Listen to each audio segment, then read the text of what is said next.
जय श्री राम। यहाँ तक की रामायण कथा मैं कह चुकी हूँ। आगे की कथा इस प्रकार है। भरत कौशल्या संवाद और दशरथ जी की अंत्येष्टि क्रिया।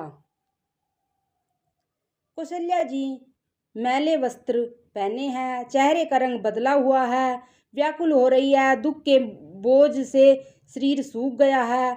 ऐसी दिख रही है मानो सोने की सुंदर कल्पलता को वन में पाला मार गया हो।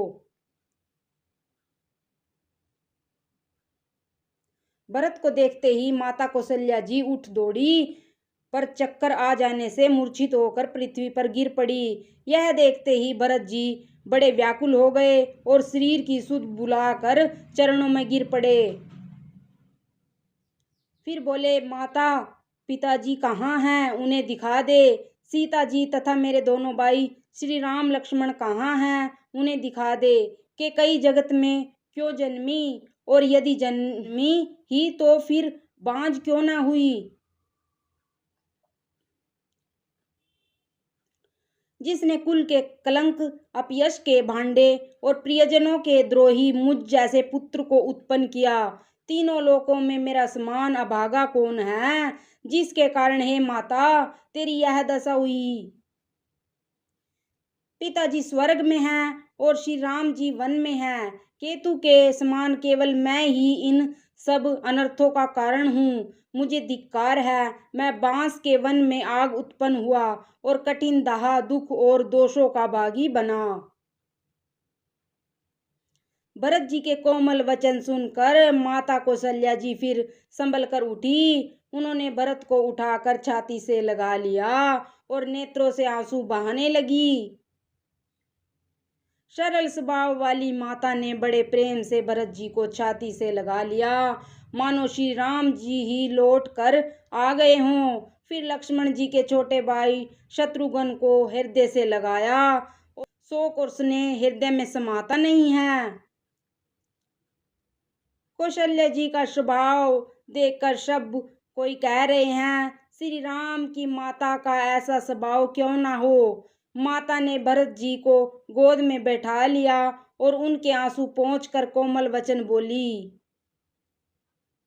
हे वत्स, मैं बलैया लेती हूँ, तुम अब भी धीरज धरो। बुरा समय जानकर शोक त्याग दो। काल और कर्म की गति अमिट जानकर हृदय में हानि और ग्लानि मत मानो। हे तात, किसी को दोष मत दो। विधाता मेरे लिए सब प्रकार से उल्टा हो गया है, जो इतने दुख पर भी मुझे जिला रहा है। अब भी कौन जानता है उसे क्या भा रहा है।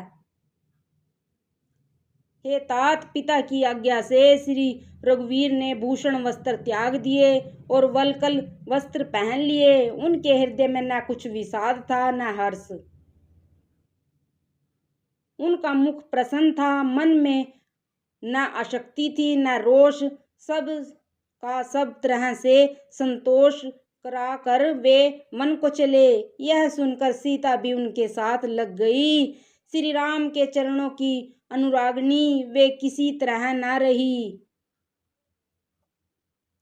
सुनते ही लक्ष्मण भी साथ ही उठ चले। श्री रघुनाथ ने उन्हें रोकने के बहुत यत्न किए, पर वे न रहे। तब श्री रघुनाथ जी सबको सिर नवाकर सीता और छोटे भाई लक्ष्मण को साथ लेकर चले गए। श्री राम लक्ष्मण और सीता वन को चले गए।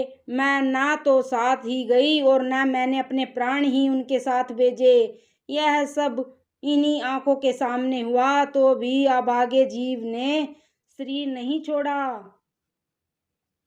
अपने स्नेह की ओर देखकर मुझे लाज नहीं आती। राम श्री के पुत्र की मैं माता, जीना और मरना तो राजा ने भी खूब जाना। मेरा हृदय तो सैकड़ों वज्रों के समान कठोर है। कौशल्या जी के वचनों को सुनकर भरत सहित सारा रनिवास व्याकुल होकर विलाप करने लगा। राजमहल मानो शोक का निवास बन गया। भरत शत्रुघ्न दोनों भाई विकल होकर विलाप करने लगे। तब कौशल्या जी ने उनको हृदय से लगा लिया। अनेकों प्रकार से भरत जी को समझाया और बहुत सी विवेक भरी बातें उन्हें कहकर सुनाई। भरत जी ने भी सब माताओं को पुराण और वेदों की सुंदर कथाएं कहकर समझाया। दोनों हाथ जोड़कर भरत जी छल रहित पवित्र और सीधी सुंदर वाणी बोले, जो पाप माता पिता और पुत्र के मारने से होते हैं और जो गौशाला और ब्राह्मणों के नगर जलाने से होते हैं, जो पाप स्त्री और बालक की हत्या करने से होते हैं और जो मित्र और राजा को जहर देने से होते हैं, कर्म वचन और मन से होने वाले जितने पातक एवं उपपातक हैं, जिनको कवि लोग कहते हैं, हे विधाता, यदि इस काम में मेरा मत हो तो हे माता, वे सब पाप मुझे लगे। जो लोग श्री हरि और श्री शंकर जी के चरणों को छोड़कर भयानक भूत प्रेतों को भजते हैं, हे माता, यदि इसमें मेरा मत हो तो विधाता मुझे उनकी गति दे।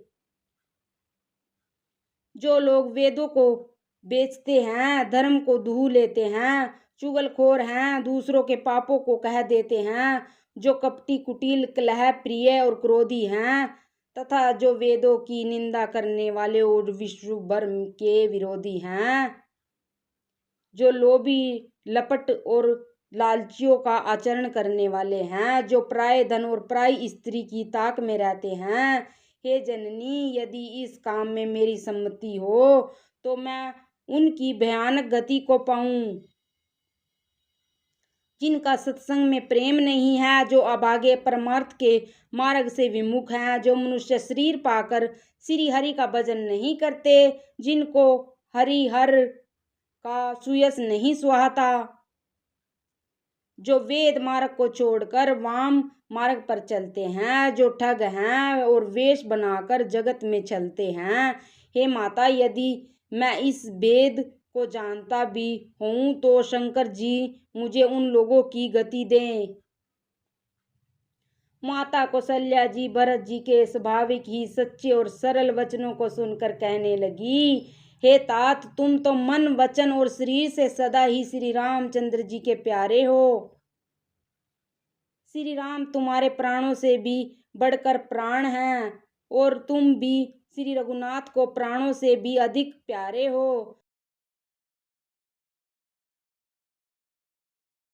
चंद्रमा चाहे विष चुआने लगे और पाला आग बरसाने लगे, जलचर जीव जल से विरक्त हो जाए और ज्ञान हो जाने पर भी चाहे मोह न मिटे, पर तुम श्री रामचंद्र जी के प्रतिकूल कभी नहीं हो सकते, इसमें तुम्हारी सम्मति है। जगत में जो कोई ऐसा कहते हैं, वे स्वप्न में भी सुख और शुभ गति नहीं पावेंगे। ऐसा कहकर माता कौशल्या ने भरत जी को हृदय से लगा लिया। उनके सतनों से दूध बहाने लगा और नेत्रों में छल छा गया। इस प्रकार बहुत विलाप करते हुए सारी रात बैठे ही बैठे बीत गई। तब वामदेव जी और वशिष्ठ जी आए। उन्होंने सब मंत्रियों और महाजनों को बुलाया। फिर मुनि वशिष्ठ जी ने परमार्थ के सुंदर समय अनुकूल वचन कहकर बहुत प्रकार से भरत जी को उपदेश दिया। जय श्री राम।